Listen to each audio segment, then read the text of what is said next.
Hello friends, welcome to Ipsita's cooking tales. আমাদের আজকের recipe হলো মাঠরি নিমকি। কারো জানা কারো অজানা, যারা জানো না তাদের জন্যেই আমি আজকে এই রেসিপিটা নিয়ে এসেছি। দেখতেও যেমন সুন্দর তেমনি খেতে সুন্দর। তাহলে চলো বানিয়ে নিই মাঠরি। আমাদের লাগবে 1 বাটি ময়দা। এখানে আমি 1 বাটি ময়দাই নিয়েছি। লাগবে কালো জিরে আর নিয়েছি জোয়ান।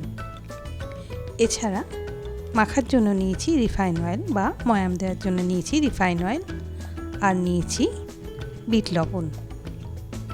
একটু চিনি গুঁড়ো করে নিয়েছি 1 চামচ মতন। প্রথমে ময়দাটাকে যে কোনো একটা বোলে বা একটা পাত্রে ঢেলে নেব। নিয়ে তার মধ্যে একে একে সমস্ত উপকরণগুলি দিয়ে দেব। প্রথমে দিচ্ছি কালো জিরে এখানে আমি 8 চামচ মতন নিলাম। জোয়ান দিয়েছি 8 চামচ মতন। যেহেতু ময়দার পরিমাণ কম সেই জন্য উপকরণগুলো কম লাগবে।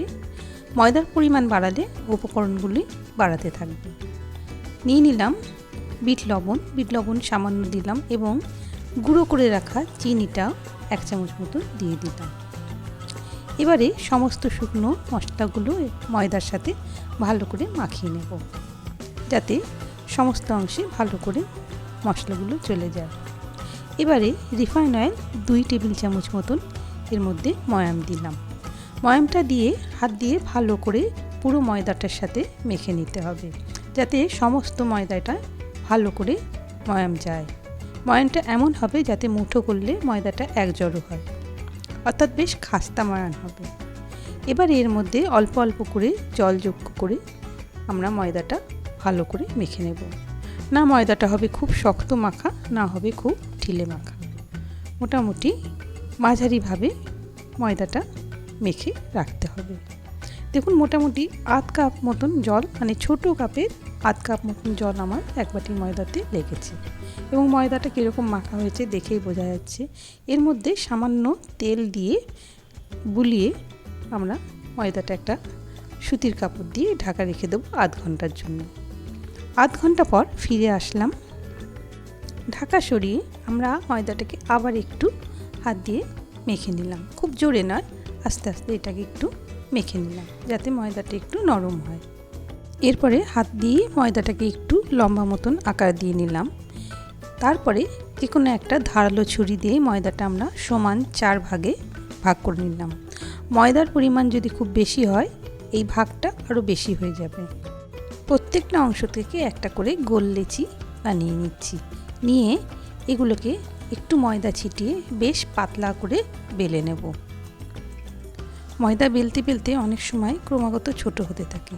সেই জন্য যদি একটুখানি বেলার পরে একটুখানি তেল লাগিয়ে দেওয়া যায় উপরে, তাহলে আর এই ছোটোটা হয় না, অর্থাৎ কুকড়ে যায় না। সেই জন্য একটুখানি তেল লাগিয়ে নিলাম।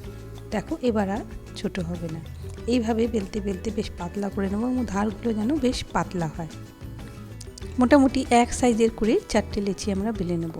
এবার এর উপর থেকে একটু তেল দিয়ে এবং তারপরে একটু ময়দা ছড়িয়ে একটা প্লেটের উপরে এইভাবে বেলে নেওয়া রুটিগুলো রেখে দিতে হবে। এইভাবে সমানভাবে প্রত্যেকটা লেচি আমরা বেলে নেব। ঠিক একই রকমভাবে বাকি 3টে লেচিও আমরা বেলে নিয়ে একটার উপরে একটা ওই প্লেটের উপরে রেখে দেব। নেক্সট স্টেপে আসার আগে তোমাদেরকে বলে রাখি, যারা এখনও পর্যন্ত আমার ভিডিও সাবস্ক্রাইব করোনি তারা সাবস্ক্রাইব করে নিও এবং পাশে থাকা বেল আইকনটি প্রেস করে দিও। এবারে এই চাকির উপরে একটা একটা করে আমরা রুটি বসাতে থাকবো এবং উপর দিয়ে একটু তেল দিয়ে তারপরে একটু ময়দা দিয়ে ময়দাটা ছিটিয়ে দিয়ে তার উপরে নেক্সট রুটিটা এভাবে বসিয়ে দেব। ঠিক এই রকমভাবেই 4টে রুটি একটার উপরে একটা আমরা বসাতে থাকবো। এইরকম 2-1টা স্টেপ ফলো করলেই আমরা খুব সুন্দর একটা দারুণ জিনিস পেয়ে যাব। উৎসবের দিনগুলোতে নিমকি তো আমরা সবাই বানাই।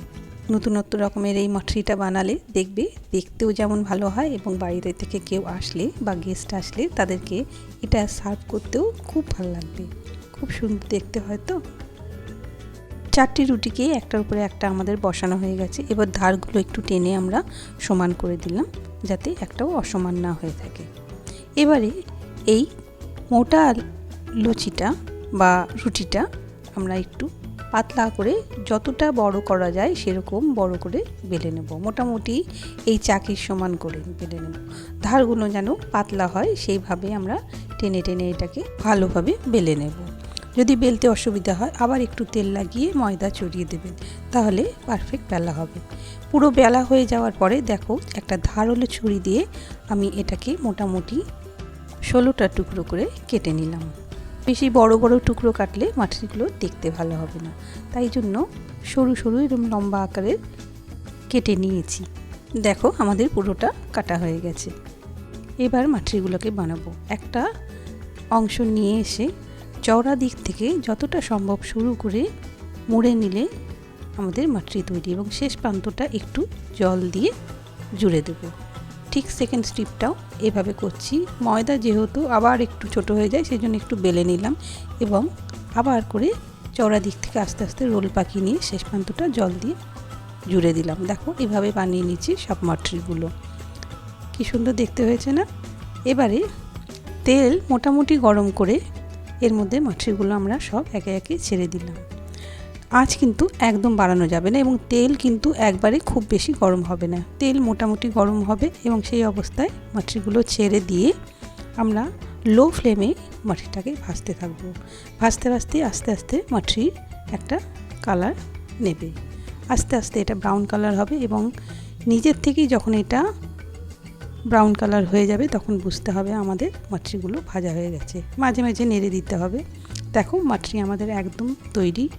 উপর থেকে আমরা এবারে দিয়ে দেব কিছুটা বিট লবণ আর দিলাম কিছুটা চিনির গুঁড়ো ও দিয়ে দেবো কিছুটা চাট মশলা। তোমরা কিন্তু তোমাদের পছন্দ মতো মশলাও দিতে পারো। তাহলে একদম তৈরি আমাদের উৎসবের দিনগুলোতে এনজয় করার মতন মাঠরি। নিজেরা খাও, সবাইকে খাওয়াও। চা আর কফির সাথে দারুণ জমে যায় এই মাঠরি। আর তোমাদের যদি এই রেসিপিটা ভালো লাগে তোমরা কিন্তু লাইক শেয়ার করতে ভুলো না। আর যারা এখনও সাবস্ক্রাইব করোনি সাবস্ক্রাইব করে দিও এবং বেল আইকনটা প্রেস করো। Thank you.